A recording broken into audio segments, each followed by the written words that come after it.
Dr. Adi W. Gunawan, ST, MPD, CCH, adalah intelektual, akademisi, doktor pendidikan, doktor kepemimpinan dan inovasi kebijakan, hipnoterapis klinis, peneliti, pengajar, pakar teknologi pikiran, penulis 32 buku, dan dikenal sebagai Indonesia's leading expert in mind technology dengan reputasi internasional. Dr. Adi adalah pembicara dan pakar teknologi pikiran yang sangat dicari di Indonesia.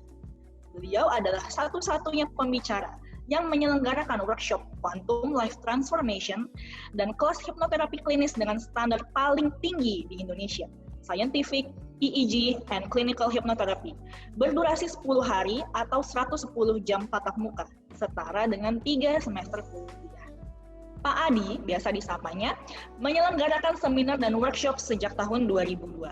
Beliau telah berbicara di berbagai komunitas dan perusahaan nasional dan internasional.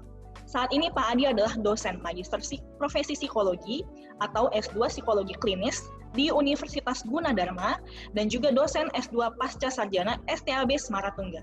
Pak Adi juga adalah ketua umum Asosiasi Hipnoterapi Klinis Indonesia. Saat ini, Pak Adi dan tim hipnoterapis klinis AWGI sedang melakukan penelitian aplikasi hipnoterapi di bidang kesehatan, pendidikan, dan organisasi atau perusahaan, bersama dengan 7 universitas yang dipimpin oleh Universitas Gadjah Mada. Penelitian ini berlangsung selama 3 tahun dengan mendapat dana dari LPDP. Wah, ini luar biasa sekali ya. Beliau aktif di media sosial, di Facebook Adi W. Gunawan, Instagram @adiwgunawan.id, dan YouTube Adi W. Gunawan. Baik, berikutnya kita langsung sambut saja narasumber kita yang begitu luar biasa. Ini dia Dr. Adi W. Gunawan. Selamat sore Pak Adi. Selamat sore Erika, gimana kabarnya semua? Sehat ya? Sehat, baik. Saya izin panggilnya dengan Bapak ya. Ya. Pak Adi. Ya, oke. Gimana kabarnya Pak Adi sore hari ini Pak? Kabarnya luar biasa di Surabaya ini. Saya siaran ini live ditemani istri, tapi istri saya tidak di depan kamera ya. Jadi istri ada di samping ini. Oke, baik gitu ya. Nah, ini Smart Parent semua di sini 155 peserta sudah berkumpul di sini ya, sudah tak sabar lagi untuk mendengarkan pemaparan dari Pak Adi dan juga pengen tahu nih jawaban-jawaban dari pertanyaan-pertanyaan yang sudah dimasukkan terkait dengan dunia parenting seperti itu ya Pak Adi. Ya. Oke. Kalau begitu saya langsung persilakan kepada Pak Adi Pak untuk memulai segmen 1 di mana Bapak akan memberikan pemaparan singkat ya Pak, penjelasan terkait dengan parenting. Silakan Pak Adi. Oke, terima kasih Erika. Teman-teman orang tua, selamat sore semuanya ya. Satu kebahagiaan bagi saya untuk bisa jumpa Anda semua walaupun lewat dunia maya, untuk bisa bersama-sama belajar, untuk berkembang menjadi diri kita yang lebih baik untuk anak-anak kita ya. Jadi apa yang saya akan sampaikan ini adalah rangkuman dari pertanyaan teman-teman. Jadi pada saat saya membaca pertanyaan-pertanyaan yang sudah diajukan, saya melihat ada pola. Maka saya berpikir memberikan dulu landasan pengetahuannya, kemudian dari sini baru kita membahas pertanyaan Anda. Nah, yang saya bagikan ini adalah dari pengalaman saya sebagai orang tua. Kami punya 3 putri ya, semua sudah dewasa. Yang besar sudah menikah, sudah menjadi seorang psikolog klinis, dan dalam waktu dekat juga akan melanjutkan ke jenjang lebih tinggi mengambil PhD. Yang kedua sudah selesai sekolah bisnis, dan yang ketiga sedang mendalami Fakultas Ilmu Psikologi di salah satu perguruan tinggi di Surabaya. Oke, saya akan bagikan dulu materi saya, dan setelahnya kita akan diskusi.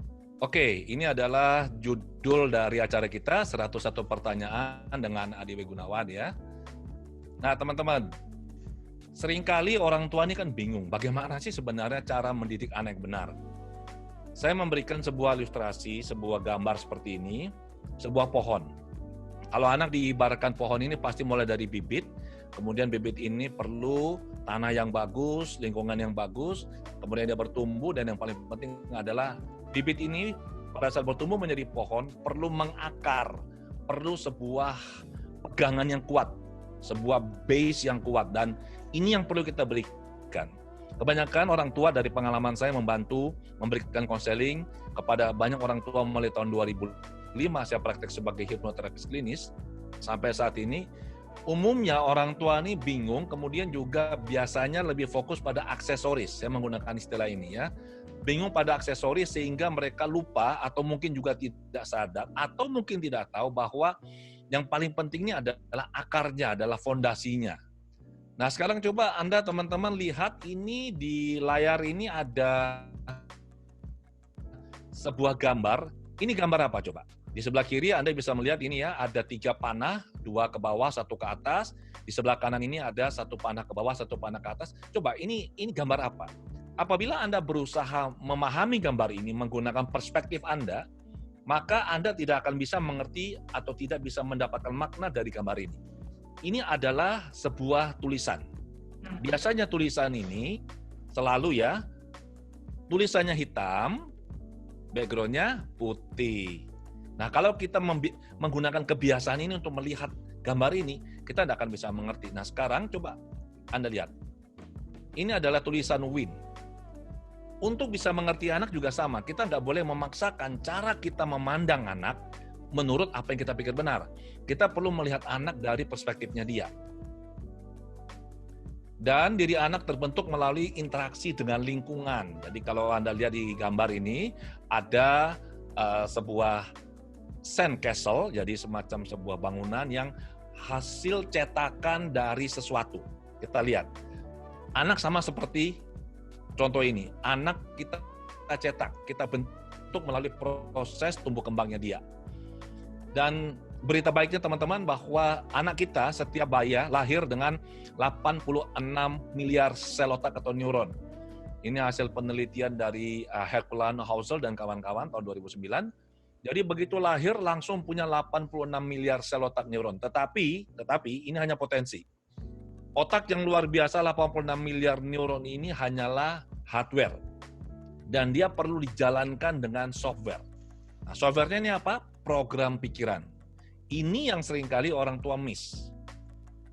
Orang tua sibuk memberikan anak asupan, makanan yang bergizi, ya, diberikan vitamin lah, diberikan protein lah, macam-macam.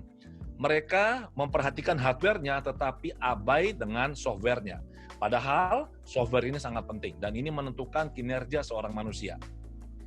Bicara software, bicara program pikiran, maka tidak lepas dari bicara soal 2 jenis pikiran, pikiran sadar dan bawah sadar. Pikiran sadar kita ini mengendalikan kita kurang lebih hanya 5% maksimal. Sementara bawah sadar kita mengendalikan kita kurang lebih 95%. Jadi teman-teman bisa lihat ya, begitu besar pengaruh pikiran bawah sadar terhadap kualitas hidup seorang manusia. Dan sebagai hipnoterapis klinis, saya bahkan akan mengatakan ini 99,99% sebenarnya. Karena hampir semua kondisi manusia, kasus positif maupun negatif, ini kalau ditelusuri pasti ada penyebabnya di bawah sadarnya.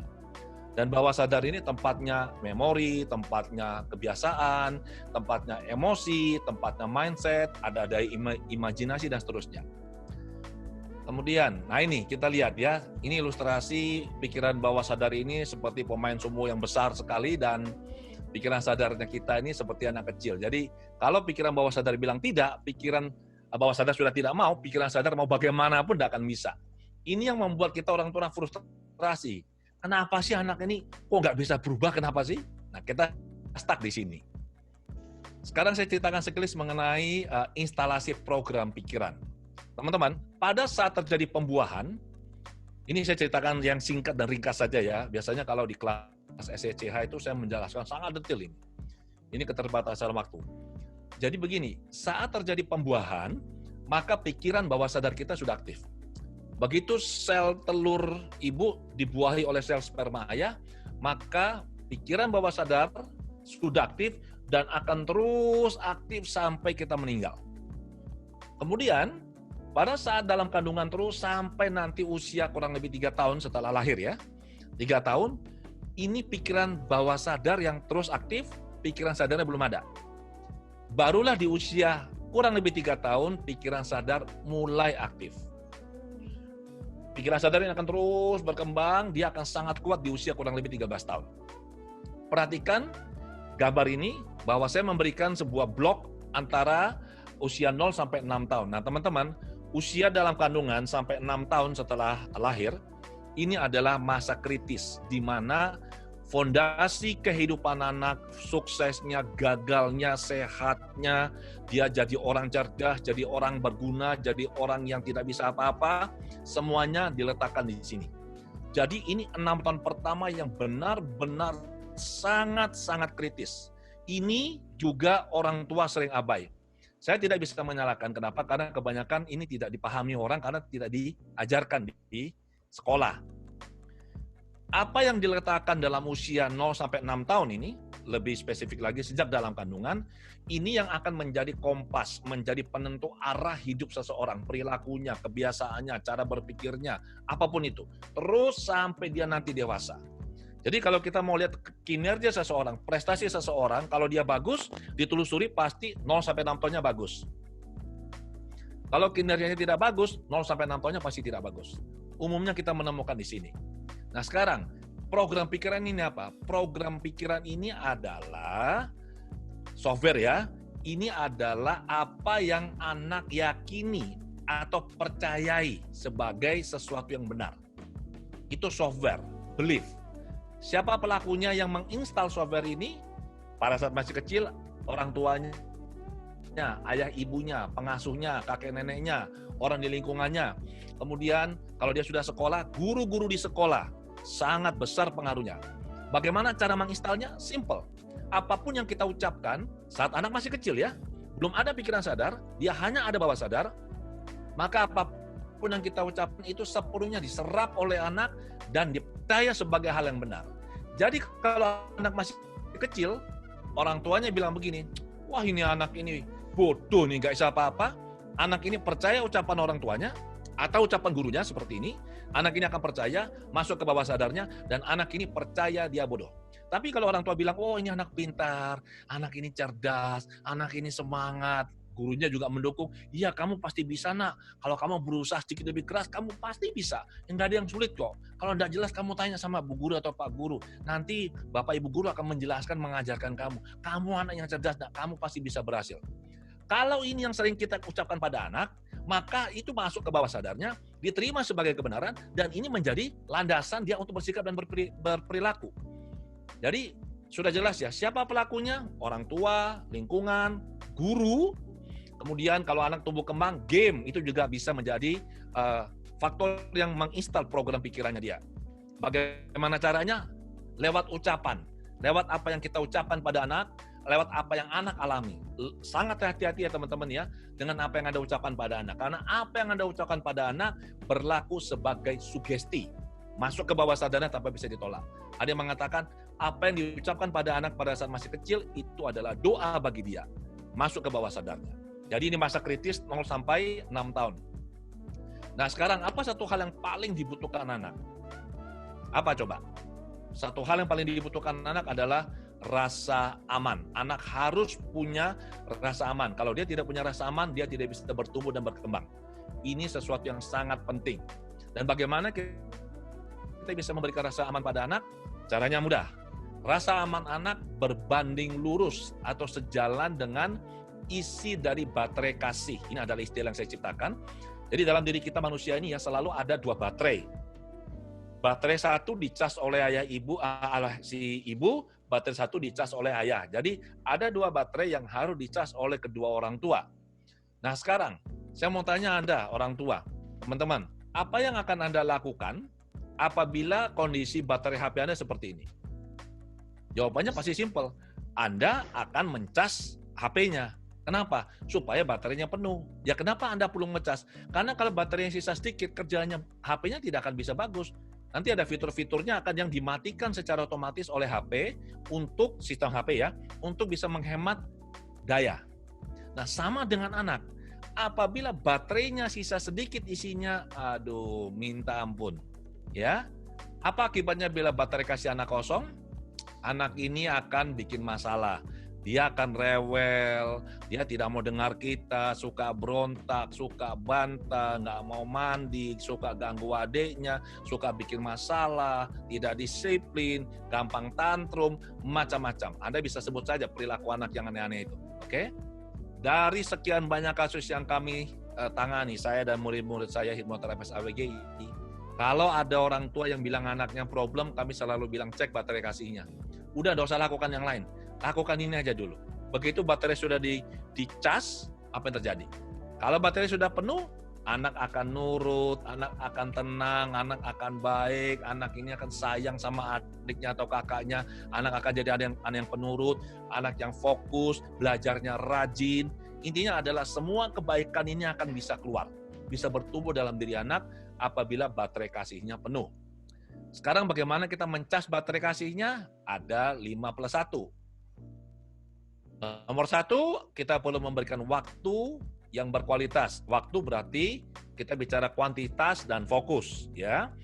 Jangan sampai Anda menemani anak Anda, tetapi Anda sibuk dengan gadgetnya Anda. Ini Anda tidak fokus, tidak boleh. Yang kedua, anak perlu sering diberi kata-kata pendukung atau kata-kata pujian. Tapi kata pujian yang relevan dan masuk akal. Ya, jangan kalau anak sudah nakal kita bilang oh pinter, bagus, jangan. Kita berikan pujian yang memang relevan. Anak melakukan upaya kita bilang bagus nak, kamu sudah berusaha. Kamu pasti bisa berhasil. Kita berikan. Kalau dia misalkan, mama coba lihat gambarnya bagaimana mama. Kita bilang, oh bagus nak gambarnya nak. Mama senang, kamu sudah melakukan dengan sungguh-sungguh. Berikan dia pujian. Kemudian pelayanan. Anak yang mengerjakan tugas sekolah ditemani oleh ibunya, ibunya membantu dia belajar atau mungkin memasakkan sesuatu bagi anak, itu adalah pelayanan, ya. Pelayanan dalam batas yang wajar. Kemudian sentuhan fisik, ada anak yang suka dipeluk, ada anak yang suka dibelai, digandeng, ya. Ada anak yang suka kalau main itu dikitik-kitik. Intinya adalah ada sentuhan fisik. Kemudian pemberian hadiah, ada anak yang senang diberi hadiah. Hadiah kecil-kecil, tidak usah hadiah mahal, HP yang mahal-mahal nggak usah. Misalkan orang tua lagi keluar, dia tahu kesukaan anaknya, jajan pasar atau makanan, dia pulang dia belikan anaknya. Hal-hal yang kecil, jepit rambut mungkin, ya, atau apa. Jadi tidak perlu hal-hal yang besar, yang kecil tapi konsisten. Terakhir adalah dengan tatapan mata. Jadi kalau bicara sama anak, kita perlu melihat matanya, oke? Jangan sampai pada saat lagi anak dia ngajak kita bicara, kita sibuk dengan kerja, kita lihat HP-nya kita atau kita lihat kita punya laptop. Ini nggak boleh. Nah, ini ada 5 cara untuk kita mencas baterai kasihnya anak. Kemudian, ini lingkaran masalah anak dan orang tua. Teman-teman lihat dulu yang nomor 1, ini hasil perenungan, ya. Nomor 1 adalah anak merasa ditolak dan berulah untuk mendapat perhatian. Kemudian ke nomor 2, orang tua menjadi marah. Ini anak nakal sih ini. Orang tua marah dan menolak memberi perhatian atau cinta. Kemudian, ke nomor 3, anak merasa semakin ditolak, semakin berulah. Kemudian apa yang terjadi? Orang tua menjadi semakin marah. Jadi ini muter terus nih. Kalau kita cek awalnya nomor 1 adalah anak merasa ditolak. Anak merasa kurang diperhatikan, kurang disayang, kurang didengarkan. Dia berulah karena baterai kasihnya mulai menipis, mulai mau habis. Itu adalah bahasa anak yang tidak dipahami orang tua, bahwa sebenarnya dia minta diperhatikan, dia minta dicas. Nah, dicasnya itu adalah bisa 2 atau 3 dari 5 cara yang sudah saya sebutkan tadi, ya. Kemudian kita juga perlu mengerti mengenai tipe kepribadian, teman-teman, ya. Ini mudah sekali. Ada banyak tipe kepribadian dalam ilmu psikologi. Saya biasa menggunakan ini. Ini simple, mudah dipahami. Nomor 1 adalah tipe yang keras, koleris. Ini orang tua ini. Orang tua yang keras, menuntut. Pokoknya semuanya harus menurut caranya dia. Ada orang tua yang sanguin, yang wah senang sekali, suka cerita, suka gaul, ya. Ada yang flekmatis, yang rileks, tenang, sudah tidak mau ribut, oke? Inisiatifnya kurang. Ada yang melankoli, orangnya detil, kerjanya rapi, standarnya tinggi. Nah, ini ada kombinasinya nanti. Ya, kolerik dengan sanguin, kolerik dengan melankoli, melankoli dengan flekmatis, dan seterusnya. Nah, orang tua harus tahu tipenya dia dulu. Setelah dia ngerti tipenya, baru dia melihat tipe anaknya. Jadi kalau dia kolerik, seperti saya ini kan flekmatik kalau lagi tidur ya teman-teman ya. Kalau misalkan saya ini kolerik, saya jumpa anak saya yang kolerik, anak kami yang kolerik, tentu saja saya nggak bisa memaksakan cara saya dong. Jadi harus tahu bagaimana caranya komunikasi, dan ini sangat membantu. Kalau tidak mengerti, anak-anak yang dibilang anak yang bandel, suka melawan, anak yang tidak mau dengar, anak pemberontak, itu tipe-tipe anak kolerik biasanya, yang tidak puas dengan situasi. Oke? Nah, kalau kita memahami tipe kepribadian kita memahami tipe kepribadian anak, maka kita bisa berkomunikasi dengan mudah dan lancar. Oke, kurang lebih seperti itu yang bisa saya sampaikan, Erika. saya kembalikan pada Erika, terima kasih.